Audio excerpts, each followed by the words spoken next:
Hello, and welcome to the Walpole Business Spotlight Show. My name is Harry Brusades, and I'm your host. As always, the mission of the show is to bring into spotlight local businesses and sales professionals so our general public can get to know, like, and trust them, be educated, and make good buying decisions along the way. Today, my guest is Richard Belofsky from the Bullfinch Group, and he is a certified financial planner and a 5-star wealth manager. And Richard is also on my team at the Bullfinch Group. Welcome, Richard Belofsky. Thank you, Harry. How are you doing today? Nice to be here. So before we get into you, Richard, and some of the things we'd like to talk about today, first I'd like to again tell the public that we both are employed with the Bullfinch Group. We're located in Needham, Mass. It's bullfinchgroup.com. And we are a general agent, and above us is Guardian Life Insurance of America.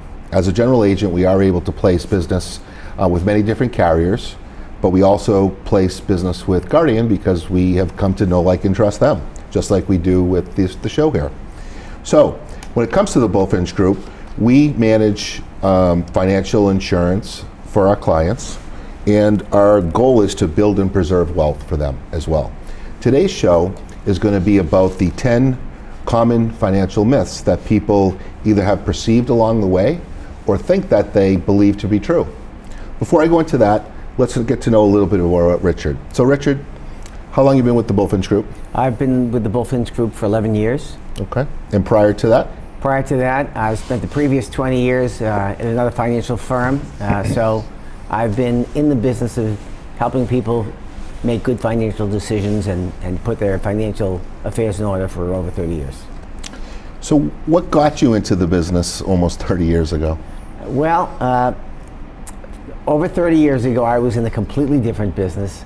I was actually a chef by profession. The restaurant business, as anyone in the business knows, or anyone who's been in the business knows, has unusual hours, very stressful environment. It can be a wonderful way to make a living and share food and what you know with people. But I decided I wanted to have a little more personal life and a little less work life. And so really one of the things I was always mindful of was I was a really good saver. My dad instilled in me the idea of trying to put money away from an early age. And I was the person who lots of folks who worked with me would come to and ask what to do with their IRAs and where to put their money and how they should set themselves up. And as I got married and started to have my own family, I realized that the kind of work that I do now, which I did with another insurance and investment professional, was something that I thought was important to do, and people trusted my advice in that area, so I thought it might make sense to do a 180-degree turn there, and I went into the planning work I do now. Excellent. So let's get right into the common financial myths that are out there. And again, when we talk about these myths, it seems to me that people begin to believe things if they just read it over and over again, or if they're told it over and over again. And something that we probably experience a lot in our practices is, we're educating our clients on certain aspects of finance, and they'll come back to us and say, well, I thought it was this way. And I love asking, well, who told you that? And they'll talk to us about their uncle or their brother or their friend, and we'll ask them, well, what do they do? And they'll say, oh, he's a grocer, or he's an auto guy. Or it's just interesting where all this information comes. And again, over time, it just becomes ingrained and we begin to believe it. So the first myth that's out there is that our money only needs to keep pace with inflation. So touch on that. So your money certainly needs to keep pace with inflation, but if that's all it does, you're going to wake up like a lot of clients wake up and they say, gee, I would have thought after all the years that I have saved, given the amount of money I make, that life would be easy now. But yet here I am, 40, 50, 60 years old, and I'm still straining to figure out how the living I make, and I think I make a pretty good living, just doesn't seem to go nearly as far as I'd want it to. So what's that about? Well, it's not about the core inflation rate, which only runs at 3 or 4%. In fact, it's been significantly less than that for the last few years. The problem is that there's lots of things that we used to think of as luxuries in our world. Cell phones, computers, internet. Most of my clients have higher bills for their cell phone and the internet and their cable than they have for electricity and gas. Yep. Yet that's no longer considered to be a luxury. That's baseline. So inflation doesn't take into account new technologies. What's the inflation rate on something that you never had that now costs you $200 a month? I agree. Right, and a lot of people aren't thinking about their nest egg when it comes to, I have to replace a roof, I gotta pick up another car, I may have to help out a grandchild, and geez, when I bought this house, my taxes were $1,000 a year, my real estate taxes, and the way I was planning, I thought it might be a little bit higher, but not $10,000 a year. Well, we talk to a lot of folks and they say, well, my mortgage payment's gonna be gone when I retire. And then I said, well, tell me what your mortgage payment is. And they say, well, it's $2,300 a month. And then I say, well, what's in that mortgage payment? And they usually say, well, it's principal, interest, taxes, homeowners insurance. Well, so $2,300 a month isn't going to go away. Only half of that's going to go away. Because the other half is your taxes and insurance. And not only is that going to not go away, it's going to go up. Absolutely. And if there's an override by a lot more than 2.5% a year. That's right. Right? So that leads us right into myth number 2. I'll be in a lower tax bracket when I retire. So I can't tell you how many of my clients find themselves not only in the same tax bracket in retirement, but if they have done well, in a higher tax bracket in retirement. Now, that's certainly not intuitive. People don't understand how that can happen. But let me give you an example. If you have a household income of between $150,000 and $250,000 a year, if that's your taxable income, you're in the same tax bracket, okay, which is 31% federal tax bracket, plus whatever the state tax bracket is. So the problem is that when you're in your earning years, some couples are saving $10,000, $20,000, $30,000 in pre-tax retirement accounts. They have 2, 3, 4, 5 family members or more. So that could be a deduction of $20,000 just for the people in your family. They have mortgage interest that costs them another $25,000, $2,000 a month of interest that's deductible early on, right? So add that up. 30 for retirement, 20 for a normal deduction, another 25, right? 30, 50, 60, 70, $75,000 of deductions, almost all of which, except for maybe $5,000 to $10,000 that will still be deductible to them personally, goes away at retirement. So your income could drop by over $50,000 and you'd have no lower tax bill. Sure. Plus, if you've saved well for retirement and the place you've saved it all is your 401k or your IRAs, you have to start taking distributions, even if you don't need it. And we have lots of clients who are being forced to take, by the time you're 75 years old, you have to take approximately a 5% distribution from your plan. So if you have, for every $1 million you have in your retirement account, you must take out $50,000 a year, and you have to pay taxes on that. So the answer to that is, not only will you probably not be in a lower tax bracket, the sidebar is, do you want to be in a low tax bracket?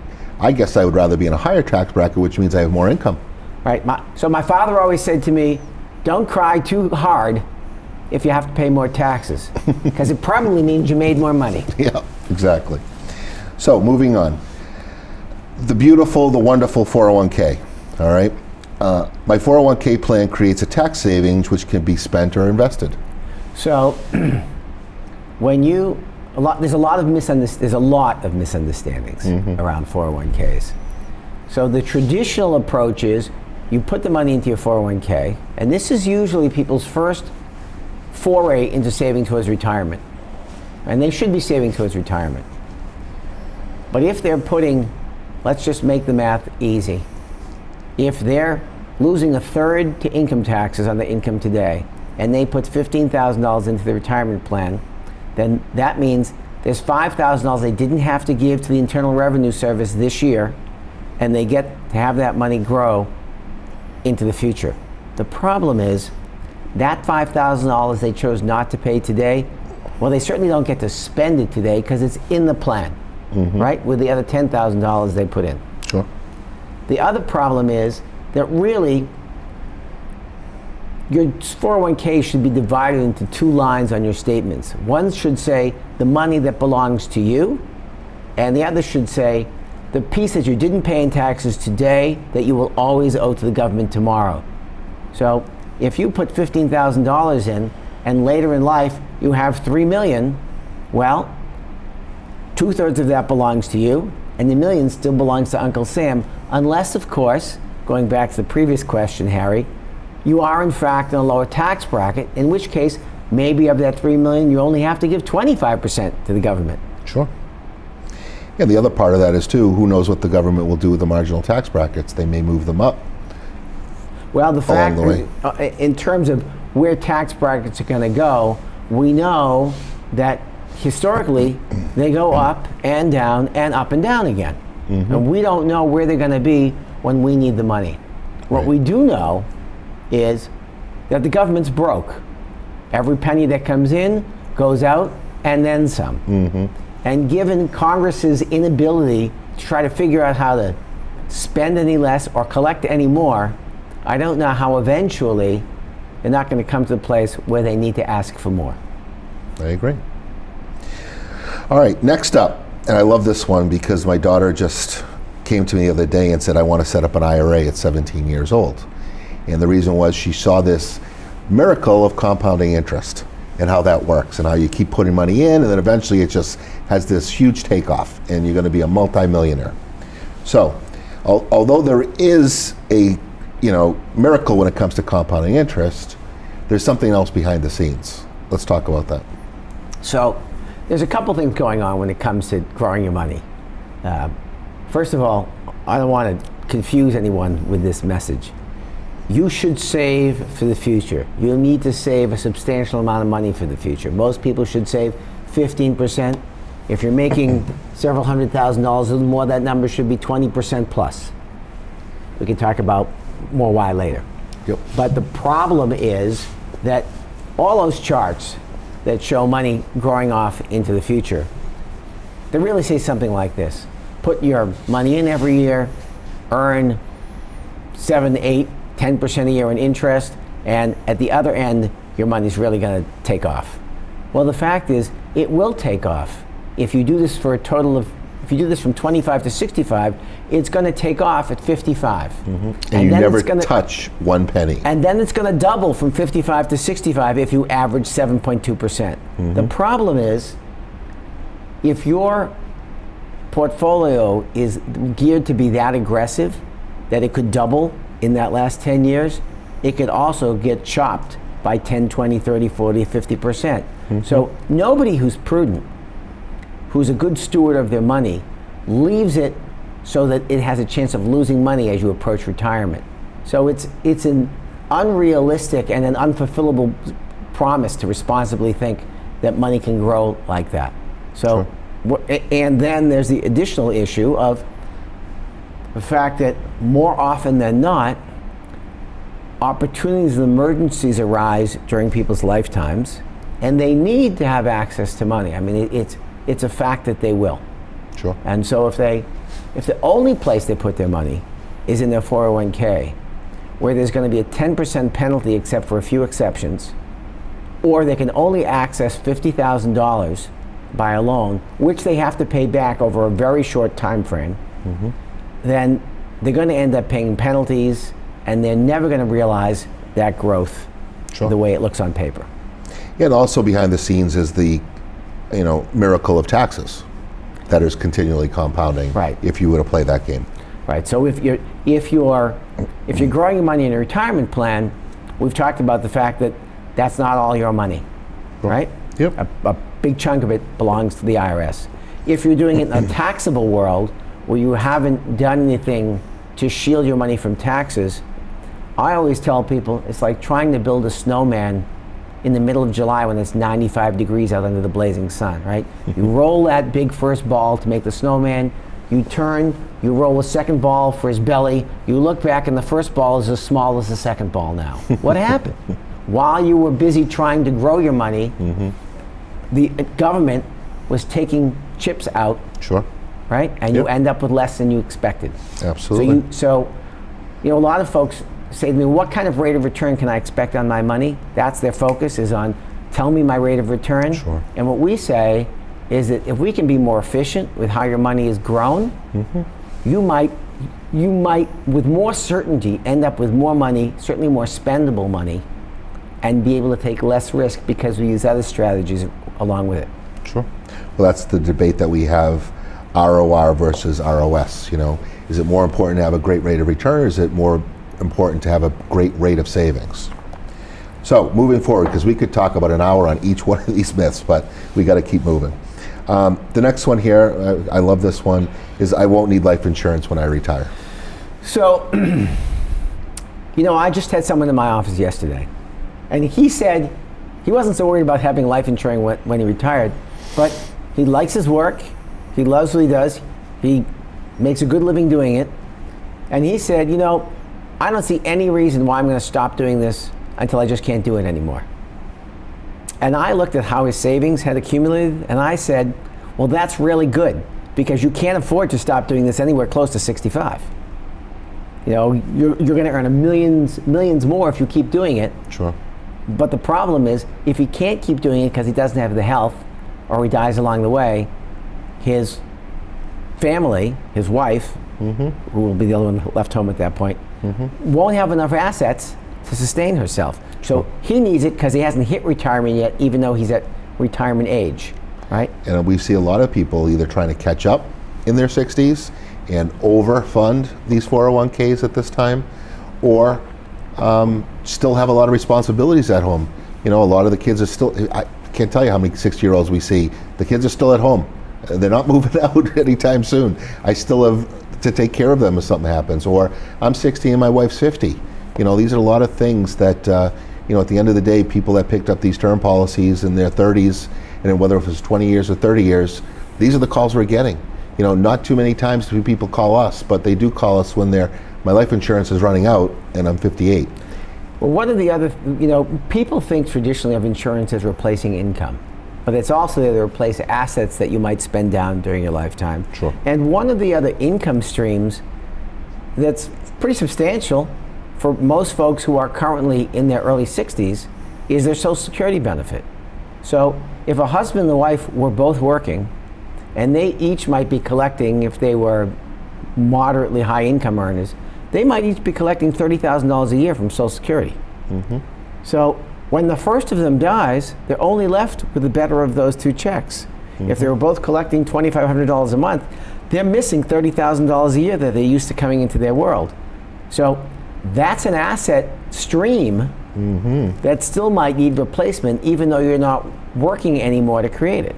Absolutely. And permanent insurance has a place in filling that gap. Sure. Okay.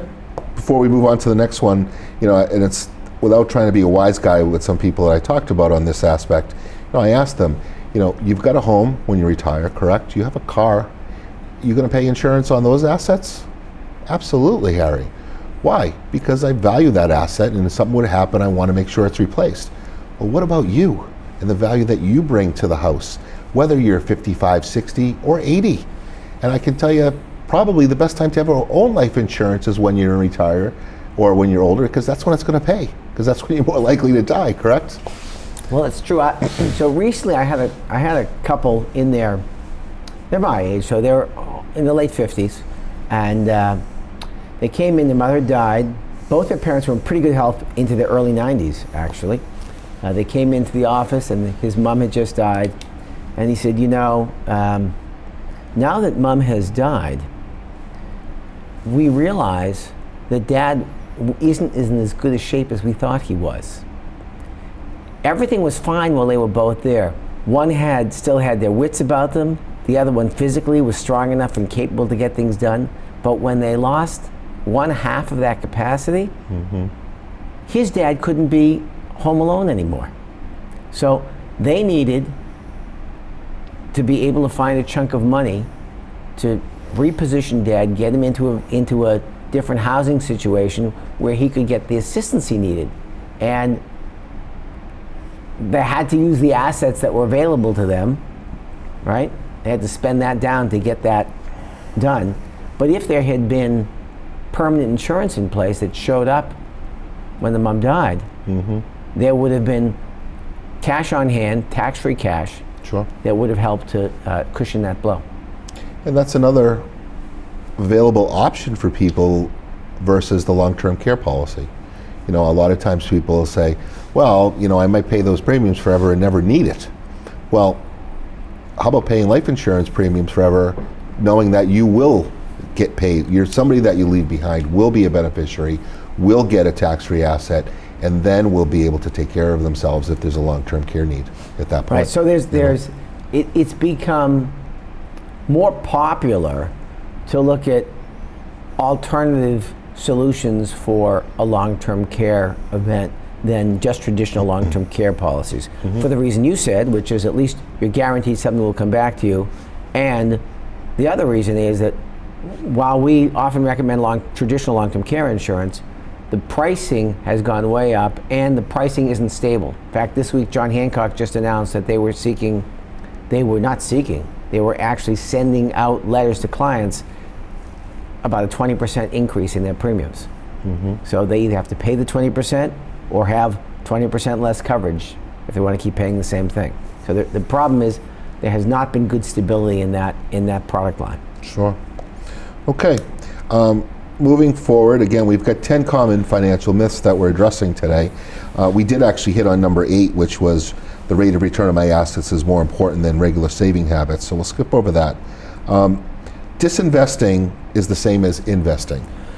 So this is a big deal because the mantra, you talked about hearing the same thing over and over again, right? So the mantra in the media, from the investment companies, and actually from most investment professionals is buy and hold, stay invested, the markets will take care of themselves, don't panic when they're down, and you're going to average a good return. The problem is that works if you're putting your money on the pile and you have no intention and no need to take it out for 20, 30, 40 years. But when your plan and your need is to take money off your pile every month to thrive and survive, then what are you supposed to do when your money goes backwards and you still have bills to pay and mortgages and taxes and you want to take the trips and the vacation and lifestyle you're looking for? Are you going to say, well, we're just not going to pay our bills this month because the market is off? Nope. You know, you might choose to not go on the vacation you would like to have gone on, Sure. But there's expenses you must pay. And if you have to take that money out when your investments are down, if somebody retired in 1972 and they couldn't substantially, and I mean significantly, adjust their cash flow, the market went backwards and then it stayed flat for a decade. So that's worse than what happened in 2008. In 2008, it went down tremendously in equities, over 50% across a 2-year window, but then it recovered. Sure. And if you need your money when it's down, you cannot take the same approach to investing as you do to disinvesting in retirement. So the result with that is, or the recommendation there, hopefully, is to make sure that you start to think about various different ways of savings. So you have various buckets to choose from when a market is down. You can basically go to that spigot, turn it off, and pick another asset that's more stable while the market is in decline. Right. You have to have, it becomes critically important that you have assets that act differently no matter what's going on in the financial marketplace. Okay. Moving forward, the couple things we'll just really touch quickly on, and I'll answer this one. A 15-year mortgage costs less than a 30-year mortgage. Something, me being in the mortgage business for many years as well in the past, I always thought that might be the case, but when we ran the amortization schedules and looked at the numbers, essentially, you know, a 15-year over the first 15 years versus a 30 is relatively going to cost you the same, give or take. You might get a lower interest rate on the 15-year, so it might be a bit less. But our point with that is, for most people, it's more about accessibility. It's more about the extra additional dollars that you're putting towards principal could be better served in your world versus the bank's world. Okay. Let's finish off with, two parts. One is, to get more protection, I need to incur additional expense, and that my financial plan will meet all my needs. I know that's a very broad question. So just to talk about, to basically make my plan a little bit more sound and pick up more protection, do I need to incur more expense? Not necessarily. One of the things that we think it's important for us to do when we go out, and if we look at a client and say, gee, you have a gap, you have a protection gap here, we need to fill this because at this stage of your life, in your 30s, 40s, 50s, and often 60s, the most valuable asset you have is your ability to get up every day and earn a living. Sure. So we have to protect that. Mm-hmm. And if we're smart about what we do, I always like to say that for us to tell you you need to do something and not show you the money to do it with is not really a service to the client, right? Agree. So what we try to do is figure out where there are inefficiencies in the rest of your world. Maybe there's taxes you could not be paying today. Mm-hmm. Maybe there are changes you could make in your mortgage that would put you in better stead. Mm-hmm.